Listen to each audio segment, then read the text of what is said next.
1,00,000 మంది శివభక్తులతో కలిసి మహారుద్రాక్ష పూజలో పాల్గొనండి. వెంటనే కాల్ చేసి మీ పేరును నమోదు చేసుకోండి. నమస్తే, welcome back to Suman TV. Present మనతో పాటు ఉన్నారు తోడు నీడ ఆర్గనైజేషన్ ఫౌండర్ రాజేశ్వరి మేడం. నమస్తే మ్యామ్. నమస్తే నవీన. మేడం, ఒకప్పుడు పెళ్లి టైంలో అమ్మాయి అబ్బాయిని పెళ్లి పీటల మీద చూసేది. అప్పటి వరకు చూపించేవాళ్ళు కాదు. పెళ్లి చూపులు ఇవన్నీ ఈ మధ్యన వచ్చాయి, కానీ ఒకప్పుడు అయితే అనేవాళ్ళు. మీకు తెలిసేమో ఇవన్నీ. ఓన్లీ అప్పుడే చూసేవాళ్ళ టైమే సుముహూర్తం. అసలు అప్పుడే అమ్మాయి అబ్బాయిని చూడడం. అప్పటిదాకా మళ్ళీ అబ్బాయి అమ్మాయిని కానీ అమ్మాయి అబ్బాయిని చూసేదే లేదు.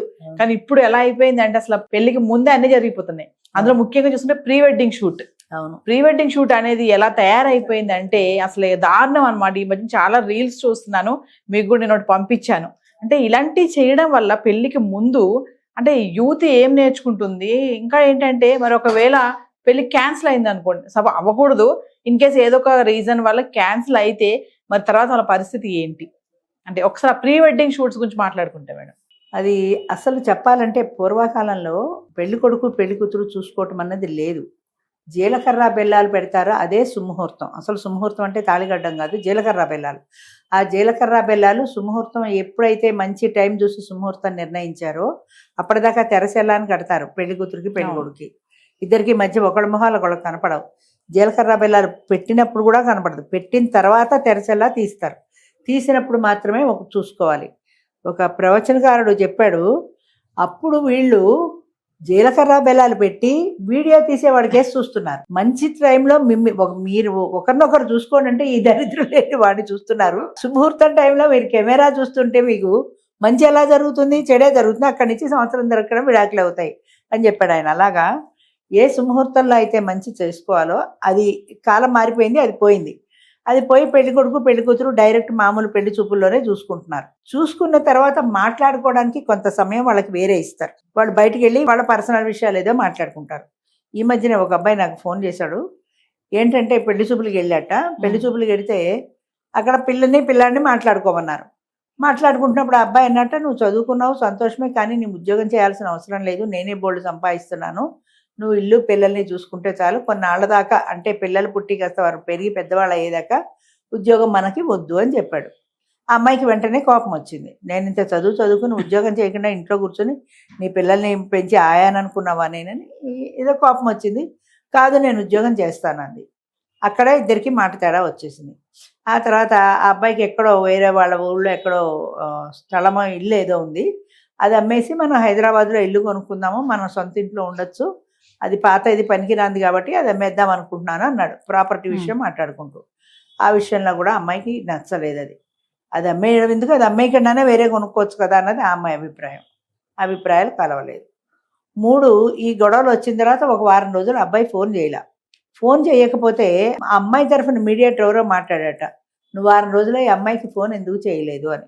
ఈ అబ్బాయి అంటాడు, పోనీ నేను చేయలేదు, ఆ అమ్మాయి చేయొచ్చు కదా, నాకు నువ్వు ఫోన్ చేయట్లేదు ఏంటి, ఏమైంది, ఎలా ఉన్నామని ఆ అమ్మాయి ఎందుకు చేయలేదు, నేనేమన్నా తప్పు మాట్లాడానా అంటే ఆ అమ్మాయి నువ్వు ఉద్యోగం వద్దు అంటే అమ్మాయికి ఎందుకు అంత బాధపడాలి అన్నాడు. అంటే నేనేమన్నానంటే అది అమ్మాయి వ్యక్తిగతం. కొంతమంది ఒప్పుకోరు, ఉద్యోగం చెయ్యాలి అనుకుంటారు.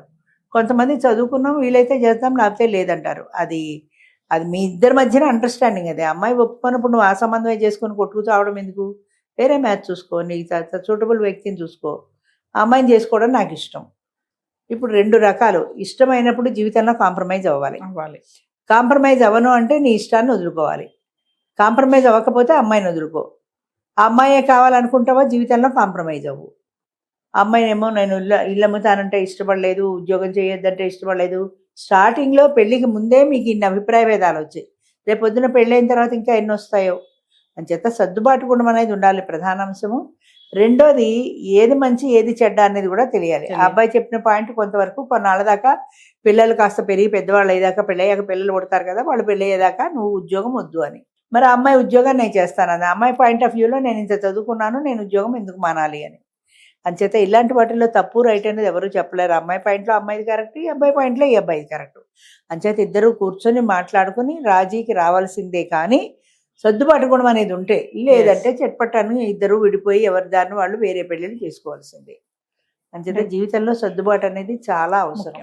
కమింగ్ మరి ప్రీ వెడ్డింగ్ మాట్లాడుకుంటే మేడం, ప్రీ వెడ్డింగ్ షూట్ మాట్లాడుకుంటే, ప్రీ వెడ్డింగ్ షూట్లో అదే చెప్పాను చూడు, జీలకర్ర బెల్లాలు అవి అయిపోయి మాట్లాడుకోవటం అయిపోయిన తర్వాత ప్రీ వెడ్డింగ్ షూట్కి డేట్ డిసైడ్ చేస్తారు. ఎక్కడెక్కడ లొకేషన్స్ ఉన్నాయో వాళ్ళు ఎవరితో ఏ కెమెరామెన్ మాట్లాడుకుంటారు కదా, వాడు చెప్తాడు ఇన్ని లక్షలు. పెళ్లి ఖర్చు కంటే కూడా ప్రీ వెడ్డింగ్ షూట్ ఖర్చు ఎక్కువ.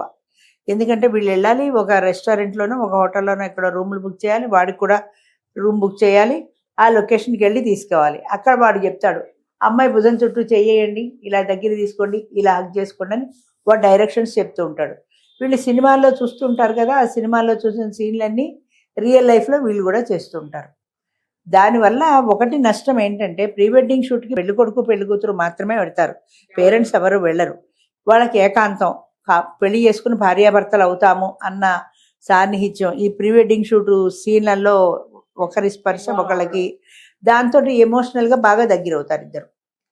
కర్మంజాలకు అనకూడదు, కానీ ఏదైనా తేడా వచ్చి పెళ్లి చెడిపోయింది అనుకో, ఆ అమ్మాయి వల్ల అబ్బాయి వల్ల చెడిపోతే వీడు ఊరుకోడు కదా, ఈ ప్రీ వెడ్డింగ్ షూట్ క్లిప్లు తీసుకెళ్లి ఆ అమ్మాయి భర్తకు పంపిస్తాడు. సహజంగా అమ్మాయి భర్త ఏదోలే అప్పుడు అనుకున్నారు అనుకోలేడు కదా మగవాడు, ఆ వాడితో అన్నీ అయిపోయాక నన్ను చేసుకుంది అన్న ఫీలింగ్లో వీడు ఉంటాడు. వాళ్ళ మధ్యన ఘర్షణ మొదలవుతుంది. సో ఎందుకు వచ్చిన గొడవలు ఇవన్నీ?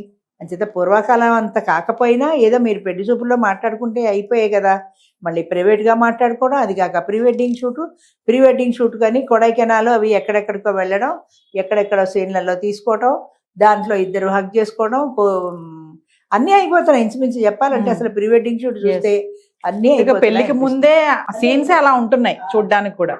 చూసే వాళ్ళకు కూడా ఇది పెళ్లిలో పెద్ద టీవీ పెట్టి పెళ్లిలో వేస్తూ ఉంటారు ఈ ప్రీ వెడ్డింగ్ షూట్ సీన్లన్నీ. పెళ్లి చూడటం మానేసి ప్రీ వెడ్డింగ్ షూట్ వచ్చిన వాళ్ళందరూ నోరు తెరుచు చూస్తుంటారు.